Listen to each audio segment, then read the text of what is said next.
Welcome to Senior Living Investment with Emily Bo. Today, I'm excited to have with us Ingryd Hernandez, the founder of Golden Age Property Solutions, or GAPS. Ingryd is a powerhouse in the real estate space. Not only is she a prominent leader in Pace Morby's sub-2 community, but she is also a realtor, a buy and hold investor with at least 10 rental properties, including a property leased to an assisted living operator. Ingryd founded GAPS in 2021. It is built on the mission of helping seniors navigate the complexity of long-term care by unlocking the value of their homes. With a deep understanding of both the financial and emotional challenges families face, Ingryd has created a unique approach to empower seniors by creative property solutions. So, Ingryd, thanks for joining us today. Thank you. I actually want to clarify. I'm a co-owner, but our founder is actually Stephen Hunt, and I am a co-owner with Hunt. Great. Thank you for correcting me. My first question for you would be, what initially inspired you to focus on helping seniors with long-term care solutions? So for me, it was a lot about doing real estate with heart. I know that we can get into real estate and it becomes just a mathematical equation.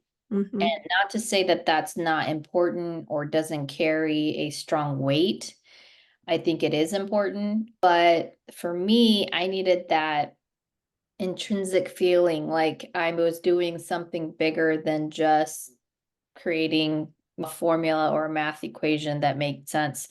So as far as focusing on seniors, it's twofold. One is I have a lot of experience with seniors. I used to be a caregiver for 8 years. I had to nurse my husband's grandmother to better health when she was going through a cancer scare that turned into surgery and all of that. And we unfortunately lost her because she didn't have the proper care. And through a really tough accident at home, she essentially bled to death because of being on blood thinners and things like that. So one of those where, man, if we had lined up the right care for her, if she had the right resources for her, if we so it's one of those things that really tears at my heart. And I don't want any other families to have to go through that. So if I can help other families be able to take care of their senior, their loved one, and be able to make sure that they're well taken care of, then of course, for me, that's where my heartstrings are pulled and where I feel like I can make a difference. The other aspect of this is that the reality is there's a senior tsunami coming. A lot of our boomers are aging. And so from a business standpoint, it makes sense for us to go why are there plumbers? Why are there HVAC people? Well, because there's a need. And so for us, we see this as a need. And in the way that I operate and then our partners, the Hunts, operate, we felt like we're the right ethical people helping those who need to make that kind of transition. Thank you for sharing this with us. You mentioned that your partner Hunt. What's the split duty between you and Hunt? So we like to lovingly call ourselves the H team because our last name is Hernandez, mine and my husband's. And then my husband's name is Mark. And then Stephen and Angel, their last name is Hunt. So we're both, start our last name starts with H. So we're 50-50 partners in this business, and we all have very specific roles. I focus on acquisitions and capital raising, Stephen on the project management and oversight and design work of our flips, for example. And then we both are working right now to create more relationships with communities. So I'll be a little bit more focused on relationships with these facilities. And then when we do acquire these properties through these creative property solutions, and if we flip them, Stephen's wife, Angel, takes care of the accounting, and then my husband takes care of the pre-marketing and the listing of the property. So we all have different roles within the company right now. So wow, so it's actually a power team of 4 basically. It truly is, yes. Wonderful. So I actually mentioned the creative property solution. So can you elaborate on the concept of creative property solution offered by GAPS? And how Yeah. does it differ from the traditional approach? So I would say the more traditional approach is that every scenario for a senior will be to have to use an agent and to use MLS. Having had the experience now in the investing world, we recognize that's not always the case. And oftentimes, you have very sensitive situations, especially with some seniors who maybe have experienced some dementia or some chronic health issues or even mental health issues, that their home is not always, I'll call it MLS ready. And Mm-hmm. again, it's a very sensitive manner. We've walked homes where homes may have had a hoarding experience with the senior, or the property is extremely outdated. And in fact, in some instances, the property wouldn't even qualify for an FHA kind of loan or a VA kind of loan because there's Mm-hmm. been so much deferred maintenance. So what we can offer is to be able to have more than one type of offer for that senior. Because we've been trained through creative financing, Mm-hmm. can offer to take over their existing mortgage and be able to give them even more equity than having to do a traditional sale. Or we can offer a cash offer, especially if the family is looking for a fast and convenient solution. Mm-hmm. We could list it. That's still an option. I'm an agent. My husband's an agent. So we have the ability to list it. So we feel like we're like one-stop shop. Whatever kind of solution works best for the senior and their family, they only have to come to us versus maybe going to a traditional agent who really can only offer one type of solution, which is putting it on the market. Basically, you can also help them to fix it up or just convert it Yeah. and structure the deal that would work for them to help them to transition to the next step. Correct. We want to maximize, sorry, maybe the sun is going down. We want them to maximize what profits they have. For me, Mhm. that's very rewarding to know where can we actually provide the senior more money. Because if you have dealt with any seniors in this space, long-term care doesn't get cheaper, it gets more Mhm. expensive. Mhm. So the more they can maximize the equity or potential equity in their home, the better. So when we offer things like creative finance, we're able to offer more and stretch it across a longer timeline, which then stabilizes the kind of financial needs they have longer term. So Mhm. we've had some seniors where they absolutely would prefer the kind of creative structure we have because we essentially make them the bank, and Mhm. therefore they maximize the kind of money they can make on their personal home, and it stretches out for a lot longer, so they're able to afford the kind of care they need for a lot longer time. Mhm. So, when you take on any clients, do you also help them to find I mean, either the assisted living or memory care or maybe independent living or SNF facility before you help them with their home, selling their home and stuff like that?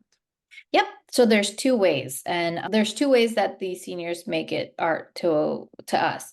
Either they're referred by a hospital or a community, or they come to us via just like normal referral process, like somebody in the real estate space knowing that this is where we specialize. And so we when the hospital or those communities, when they come from those communities, the senior has already raised their hand. So the Mm. senior says, "Hey, I want to live in your 55 plus independent living or assisted living or memory care facility, but I can't make it to your facility until I am able to sell my house and sell my personal belongings. And I don't have family members that live near me that I can trust and have this help me with this transition." So that's where we come in. These hospitals and these communities actually refer us to those seniors and their families so that we can be their transition partner. So Wow. We don't necessarily need to refer them per se, but there have been times when it comes the other way, people who know this is how we can serve our seniors, we will help them look for a facility that makes sense, or depending on whether or not they're on specific benefits that they like Altex, for example, that's something Mhm. that they could leverage to pay for their long-term care. That it's all dependent there. Can they afford and can we find those communities? But we are plugged into those communities where we will bring those residents in where it makes sense and what they can afford. Do you see structuring the finance for the seniors is something that you would focus on when you take on a case like that? Because I'm just thinking the complexity of maybe a lot of patients, they may not even understand the Medicaid benefits. Plus, you also need to structure the deal. Say if you do it sub two, then what's the monthly payment that would make sense for them to cover those expenses if they also get the benefit from the Mhm. government? So like, Right. how do you do that? I know it can be super comprehensive and complex. So, luckily for us, and really in this space, we're not alone. And at the reality of it is that we're focused mostly on their property and their personal belongings. However, because we are networked into a lot of folks who are social workers in this space, or very specialized senior placement, I'll call them agents, Interesting. they know how to tap into those resources too. So that's how we leverage these relationships, so that we don't have to have all the answers, but we can work with them to say, well, if we offer this creative structure in this way and how we can pay for their property, this is how it's going to go a longer ways for them when they move, right? So Mhm. that's sort of the way that we'll work with those other folks involved. I'll give you an example. We had a gal who had a manufactured home in the city of Florence out here in Arizona. And she went to the hospital and was immediately not allowed to return back home. And so what was supposed to be maybe a 2-day stay ended up being almost a whole month stay. And Wow. luckily, the hospital had already helped her identify a community that she could possibly go to. So when we were called, it was easier for us to figure out, here's how we can maximize what we can offer for you on that home, and how you will be able to use it, and essentially for the length of time that it would actually make sense, and then how these other benefits could kick in later on past that time. So Mhm. we didn't have to figure all of that formula out for her. The community she was going to was basically helping her with that. And then we helped supplement with what we were able to offer for her house, her manufactured home. Now, her manufactured home in the as is condition, it was pretty messed up. It needed a lot of maintenance. It needed a complete workup from top to bottom. So we offered what we could. And honestly, she was really easy to work with. All she said, she wanted her 2 recliners, and that's what was provided to her. And then the rest was really for us to dispose of and take care of on her behalf. And so we did. So again, like most businesses, you're not in this alone. We worked with her her assisted living house that she was going to go live in, and worked out, even our company, what they did is paid her down payment to be able to actually go into the community much faster, because a Mhm. hospital, they're incurring this chart like these expenses by having her stay in the hospital. So the hospital doesn't want her in the home, or excuse me, in the hospital for that long. I think again, by the time we were called, it was like 28 or something like that.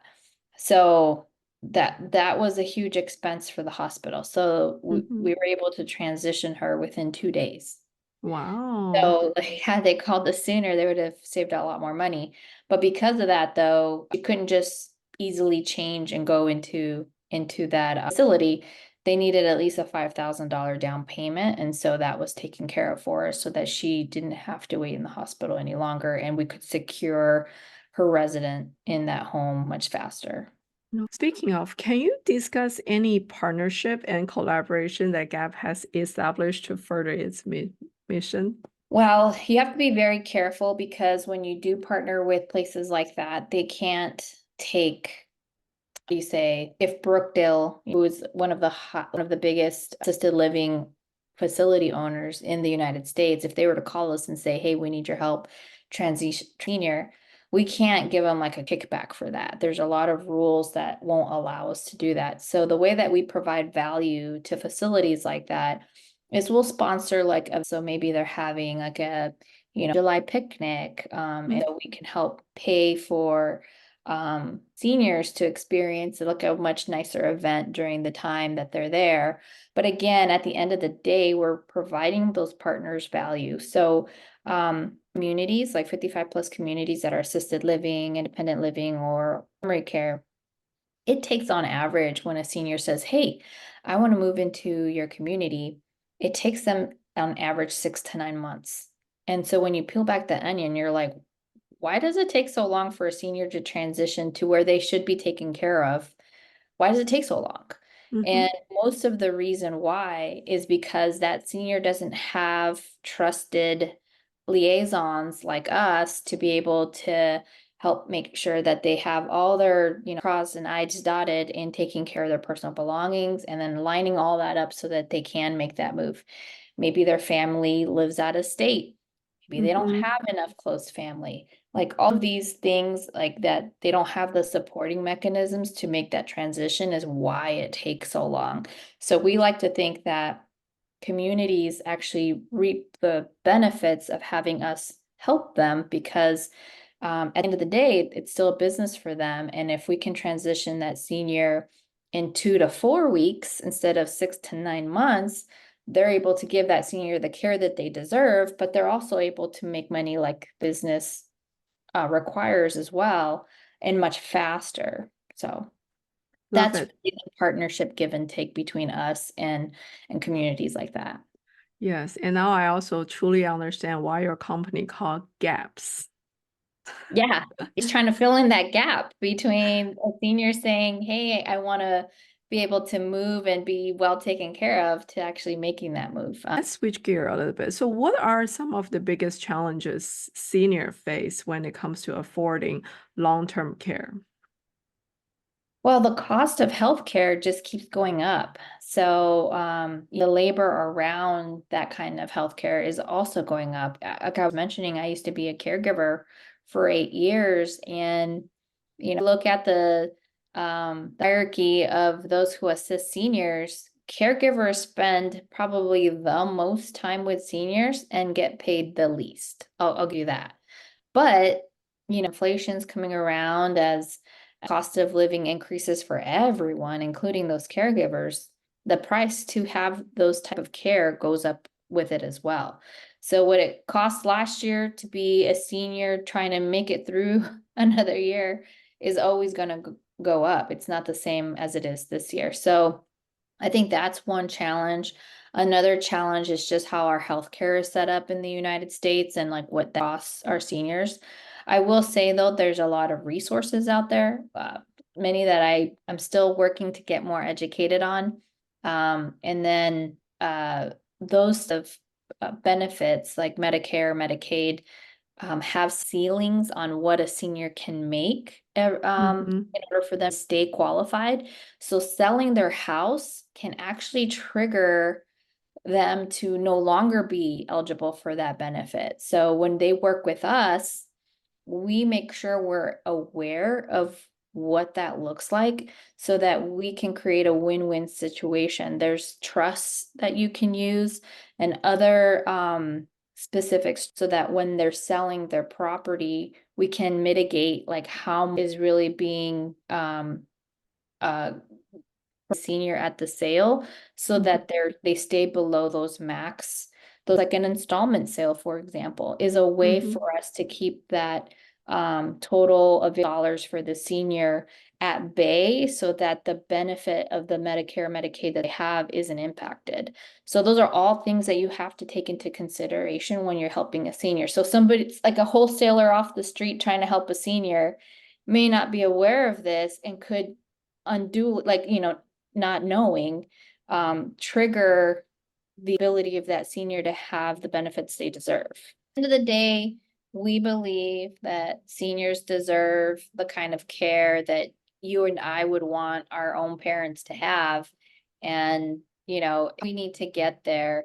Everything has a solution for it. We just have to think more and more outside the box.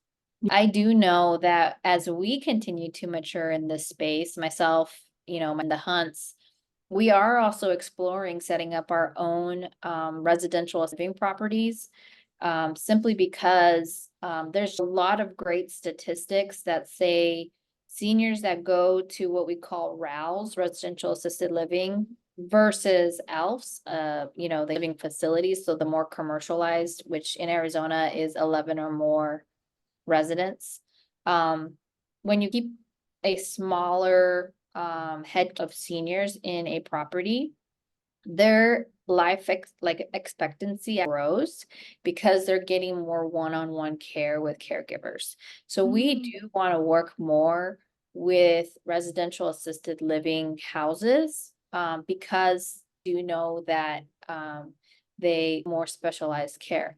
However, especially here in the state of Arizona, those homes, they can be a little bit more pricey, or pricier.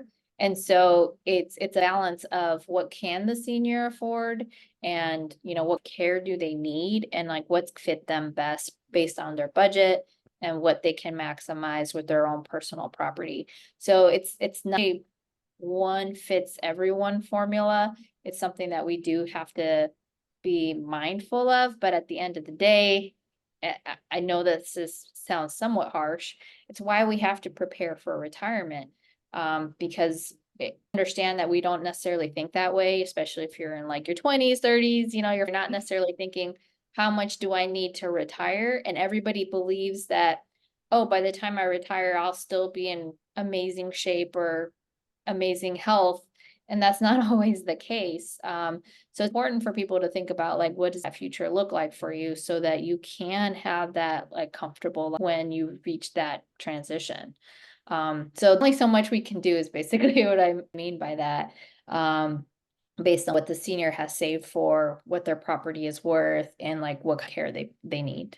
For families facing long-term care decisions, what key piece of advice would you offer them? Mm. Okay, one piece of advice is to make sure that your seniors' wishes and wants are through a trust. So what I experienced in my family, and part of what Stephen experienced in his family, was when the people in our family, so for our family, it was our grandmother, my husband's grandmother, but I loved her like my grandmother, was when they passed, there was a lot of uh, family, if you will, because people were fighting over the things that really didn't make sense, like personal belongings, as well as like their real estate. Mm-hmm. And I feel like if you can take the time right now, while everyone still loves each other, everything is civil, and the senior is here with us, that get all of that as much as you can in a trust, and your trusted person who's going to actually be the executor of that trust, because you want to do that after everyone's emotional and maybe not as trusting of each other, of like what is going to happen next. I think that is a pivotal move to make right now. And you Mm-hmm. don't even need to have a senior in your life. Like I trust, like my husband and I have a trust over our belongings and over our properties, just because it's important to have that already written. I would say that's probably my number one piece of advice. If like you have a senior in your life, or you own any assets, and it could just be your one primary home, and maybe you have a couple of cars, like go get trust. Like that can solve so many problems, including if it passes and the property is left without a trust, it will definitely go to probate, and it will definitely cost you money. Anywhere like on the low side, 3 to 6 grand to manage it through probate, and that's on the low side. It could actually get more expensive than that, and you don't want it to. Um, Second, that is know the wishes of like your dad, again, or the seniors in your life that you care for, because they could come to a health arrangement where they have the abilities to that. I had Mhm. a couple that I used to take care of that one had Parkinson's and the other one was going blind. And so luckily I had this arrangement made so much sooner that by the time I was coming around and being their caregiver, like there was no question, life was a lot more relaxed because they knew what that transition in their life was going to look like. So I know it's an uncomfortable conversation to have. Mhm. You're having those conversations to say, what does your end of life like transition like? Or, retire, where would you like to stay? Or what does that look like for you? And how will you pay for it? Like understand those of your seniors' lives so that care for it. And then obviously people like us who are willing to partner with you to help make them true. Thank you for giving such good advice. What are GAP's future and strategies for furthering its impact in the senior living sector? I think you touched on Yeah. maybe be involved in assisted living, and would you elaborate a little bit more on that, and or if there's any other stuff that you and the Hunt are envisioning to have? Yeah, I think continuing to grow our network, and when we set up our goals, we're not like fix 20 houses this year. It's how many families can we impact, right? So it's more of a family oriented goal to say how many families are we going to be able to have this year. But as far as like growing and making that bigger. So we're very much still in the beginning stages of what a company looks like. So we're still there. But looking ahead, I can see us owning between like 5 and 10 assisted living houses so that we can make an impact more longer term and more, I'll say here to stay, right? Like it's also our caregiver and that couple I talked about, like they were mine first that I took care of, and then my mom started taking care of them. And we literally took care of that family for like a 17 years, I believe. Your So families. yeah, when you get involved in assisted living and caregiving, like you be an extension of those families. And so I know what that looks like. And then owning, 10 of these with, 10 residents each, then you can kind of see how many families will actually be able to touch. Mm-hmm. And do you plan to expand out of Arizona, or you plan to mostly focus in Arizona only? We're exploring what that looks like. So we aren't looking at it from more of the business point of view. We have talked about like how do we create a system around what we're doing so that it can be replicated into other states. So we're very intentionally looking at our business that way. Mm-hmm. What we are not clear on is whether or not we'll do a sort of mentorship model or a franchising model or, model.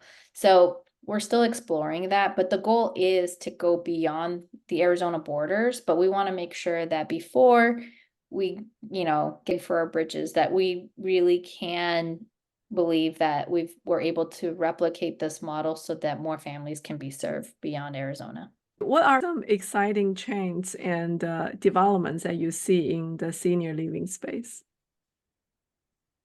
Well, I'm not sure if it's the senior living space per se, but at least as an agent here in Arizona, I'm seeing more and more of those next gen models, like properties that have like where your primary family lives and then like your kid live or your grandmother or however.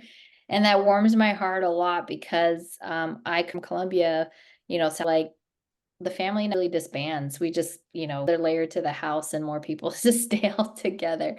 So the fact that there's maybe a somewhat of a cultural shift, at least here in Arizona, where families probably stay more cohesive beyond your primary, actually extending into your mom or dad living with you or both living with you and then having more properties have those types of accommodations. I think that's really great. So I'm not sure if that's necessarily in the senior space, but that is. But what we do need is more people being cognizant of what kind of services can be provided for seniors because of what I was saying before, like the senior tsunami. Somebody said, oh man, the statistic was like there's 10,000 retiring every month or every day. I'm not quite sure which even if it's every month, I still it's a big number. And so if that's the case, that there's going to be a lot of demand for services for seniors. And I know this is kind of silly, but like let me put out there, like nail care for seniors is different than mine or your nail care. Like they have when you get older, the type of activity around your toenails, even your hand nails is different than is when you're younger. Like that's just the truth. Um, Hair care for seniors, like being able to have there's assisted living communities that will actually have more mobile hairdressers going and making like a day or two of being at their facilities, and then that person can move on to the next facility. Or I've seen where they'll specialize and have an area that's solely dedicated for senior or for the can run a whole hair salon for seniors out of these facilities. So people interested in running those kinds of businesses is great. Um, I've seen a lot of like medical transportation, another business people can get in, where you're literally going from, different facilities, taking those seniors to their doctor's appointments and things like that. And so many more services that could be offered, and people just need to kind of explore services they might want to build a business off of for that specializes for seniors. So I would say anybody's thinking about, potentially business, that's a model could work for folks out there. More Chinese culture is basically have multiple generation just pack in one space. That's it. Yeah, yeah. Okay, so where can people find out more about you and your team? Sure. The best place is probably Instagram. So my name, Ingrid with a Y, I always have to say that. So Ingryd_Hernandez. So that's where you'll find me on Instagram. And if you go to the link in my bio on Instagram, you can see our website. You can learn about our company and the things that we can offer seniors.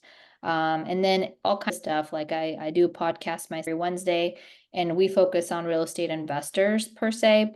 We not necessarily seniors, but we get all kinds of questions on there, from what does it take to have an assisted living property to, long-term kinds of stuff. Do you have any plan in terms of expanding your social media presence on your business? Yes, absolutely. Actually, you find us on LinkedIn. That's definitely a place we're at because that's where a lot of our professionals are, our professional relationships are. But we're building out a Facebook group. We're thinking about, excuse me, not a group, a Facebook professional page, and then talking about running ads so that people understand the service we can provide and get our name there a bit more. Okay, thank you. Thank you, Ingrid. I really appreciate your time with us today, and I also appreciate that generosity to share your experience and your expertise with us. And thank you. Yeah, my pleasure. Thank you.